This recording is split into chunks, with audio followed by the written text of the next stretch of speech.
Atchutapuram non ఎస్ఈజెడ్లో రీసెంట్గా SVS ఫార్మాలో ఒక blast జరిగింది, అదొకసారి చూడండి.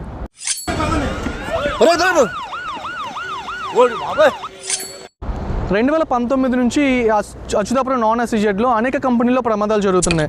ఏషియన్ పెయింట్స్లో, సెయింట్ గోబిన్లో, సన్వీరాలో, రీసెంట్గా అసెన్షియా కంపెనీలో.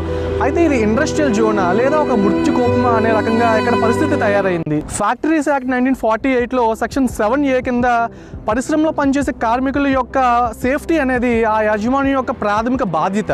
అయితే ఇక్కడ వరుసపెట్టి రియాక్టర్లు పేలుతున్నాయి, అలాగే గ్యాస్ లీక్ అవుతున్నాయి, చాలామంది ప్రాణాలు కోల్పోతున్నారు. అయితే ఆ యాజమాన్యం ఎక్కడ చట్టాన్ని పాటిస్తుంది? ఏపీ ఫ్యాక్టరీ రూల్స్ కింద చీఫ్ ఇన్స్పెక్టర్ ఆఫ్ ఫ్యాక్టరీస్ ఉంటాడు, అలాగే పొల్యూషన్ కంట్రోల్ బోర్డు ఉంటుంది వీటిని సూపర్వైజ్ చేయడానికి.